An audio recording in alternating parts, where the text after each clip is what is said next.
Est-ce que tu peux nous dire quelle est la place de la spiritualité pour un entrepreneur et quelles sont les lois de l'esprit les plus importantes qu'un entrepreneur doit apprendre pour pouvoir progresser dans ce qu'il fait? Bon, d'accord. Et déjà, comme il y a des milliers de personnes qui nous suivent, je vais essayer de mettre la spiritualité dans un contexte et on va évoluer suivant cela. Quand on parle de spiritualité, déjà, c'est important que les gens puissent nous suivre. Alors, la spiritualité, il y a déjà esprit dedans. Et quand tu parles de loi de l'esprit, il y a esprit dedans. Donc, dans quel contexte nous allons mettre l'esprit? L'esprit, je vais définir ça simplement. Parce que personne n'a jamais vu l'esprit.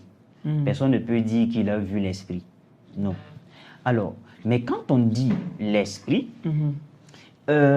l'esprit, c'est tout ce qu'on ne peut pas trouver chez un animal.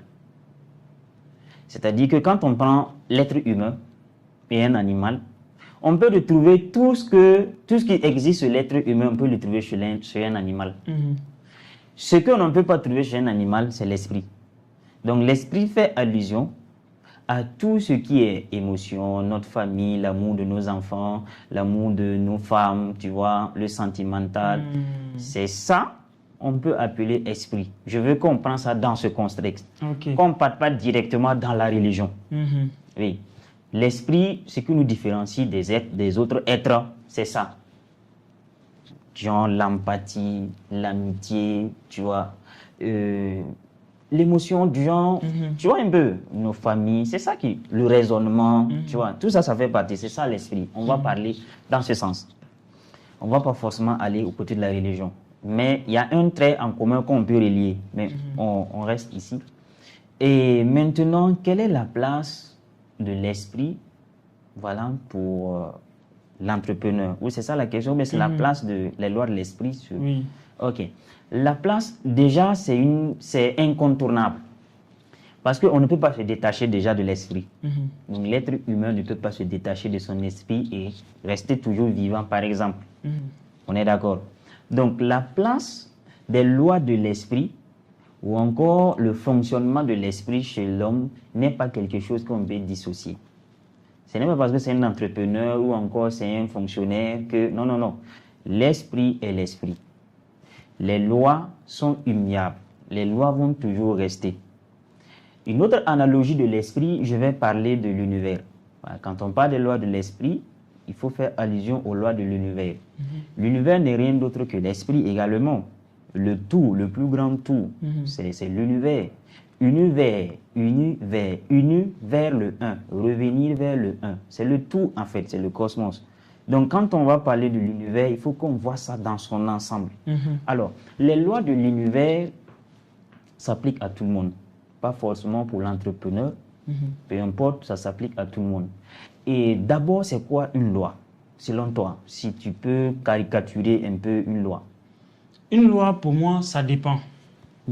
Quand on prend déjà dans la société, on dit que la société est régie par des lois. Par des lois, oui. Donc, on connaît pratiquement les lois de la société. Voilà, il faut respecter telle loi, telle loi, telle loi, telle loi. Donc ça, c'est du point de vue de la société.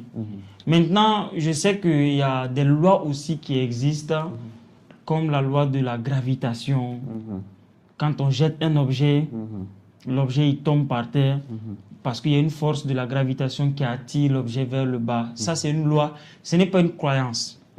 Il y a aussi la loi de l'élévation.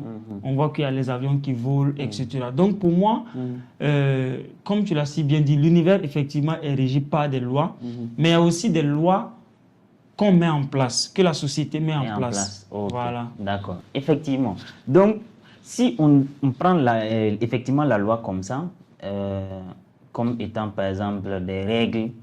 Par exemple, tu as parlé de les lois, c'est par exemple les lois établies, un exemple de loi, les lois établies par la société, les règles en fait, de ne pas enfreindre les règles, de ne pas faire ceci, de ne pas faire cela. Voilà, c'est des restrictions, voilà, des normes à suivre. Alors, donc, effectivement, la société a ses lois, la société a ses règles. La société peut dire, ou le gouvernement peut dire, voici les nouvelles lois. Alors, quand tu enfreins aux règles, de la société, tu vois que c'est toujours possible de gérer. On voit souvent quelqu'un qui peut être coupable, mais en fin de compte, le gars peut sortir indemne. Alors, il y a une autre loi qui n'est pas établie par quelqu'un, mais qui est établie par l'univers elle-même. Et quand on parle de l'univers, on parle encore de l'esprit, voilà, de l'esprit de façon générale. Ces lois sont immuables. Tu ne peux pas les contester. Ce n'est pas possible. Tu ne peux pas contester ces lois et puis être juste comme ça. C'est-à-dire que sortir comme quelqu'un qui a volé et puis on fait un jugement et puis il est libre. Non, ce n'est pas possible. Tu ne peux pas contester. Tu dois tout simplement savoir comment ça fonctionne. Et mieux encore, je pense que je vais choquer un peu. Même si tu ne les connais pas, ça agit sur toi. C'est ça les lois de l'univers. Les lois de l'univers ne pardonnent pas.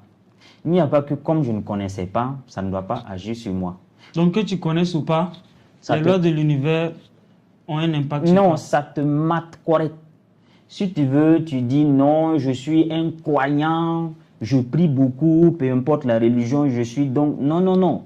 Par exemple, est-ce que tu peux nous citer les quelques lois de l'univers qui ont forcément un impact sur les gens? Tu as parlé de quelque chose de très important, déjà, qu'on peut s'appuyer sur ça. Tu vois la loi de la gravitation. Tu vois, quand on jette un objet, ça a tendance à retirer vers le bas parce que la Terre, la gravité va tirer. Voilà. Quand on prend, par exemple, actuellement, nous sommes au niveau 1.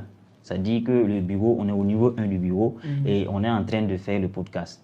Est-ce que si moi, j'étais venu, par exemple, ou encore quelqu'un est venu nous voir avec son enfant, et la personne était occupée à faire quelque chose et l'enfant a fait 4 pattes jusqu'à aller au niveau de l'escalier.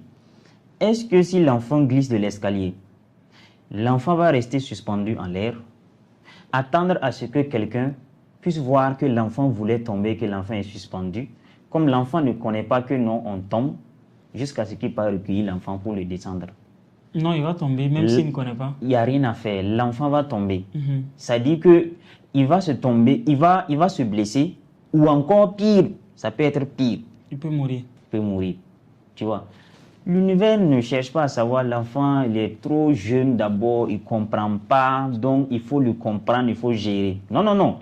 C'est ça les lois de l'univers. Que tu comprennes ou pas, ça te vieux, jeune, enfant, tu comprends, religieux, sagesse ou pas. Donc ça veut dire que on ne peut pas être un croyant, dire « Ah, je crois à Jésus, je crois à Mohamed, je vais aller sauter d'un toit et puis être suspendu en l'air. » Non, c'est pas possible. Ça ne peut pas fonctionner. Non, si c'est peut-être au 2e ou 3e étage, on va essayer de voir comment on peut te sauver. Mais à partir du 50e, ou bien la dernière fois on était à Dubaï, au 124e étage, tu sautes là-bas et puis bon... Là, même ta croyance ne peut pas te sauver. Non, ce n'est pas possible.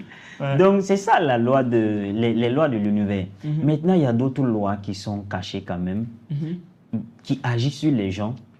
Et je vois beaucoup de personnes souffrir parce qu'ils ne connaissaient pas la loi et que la loi les mate, quoi. Oui. En fait, moi-même, ça m'a eu. Et voilà pourquoi, quand je parle de ça, ça me fait rire. Il y a beaucoup de personnes, actuellement, qui vivent dans une souffrance atroce parce qu'ils ne comprennent pas cette loi ou encore ces lois. Mais je pense que ceux qui vont suivre ce podcast jusqu'à la fin, ils vont tirer parti. On va en parler. Oui, on va en parler. Et d'ailleurs, je vais donner quelques lois quand même. Et peut-être vers la fin, on donnera une loi très très puissante. Je vais parler de la loi de la correspondance. Oh, la loi de la correspondance est une loi qui m'a chicoté correctement. Mais c'est quoi la loi de la correspondance? Et quand, j'en viens, et quand je me suis rendu compte de cette loi, j'ai failli même moi-même me punir pour ça. Mais surtout, j'en voulais en partie de l'école parce que ça ne s'inscrit pas là-bas.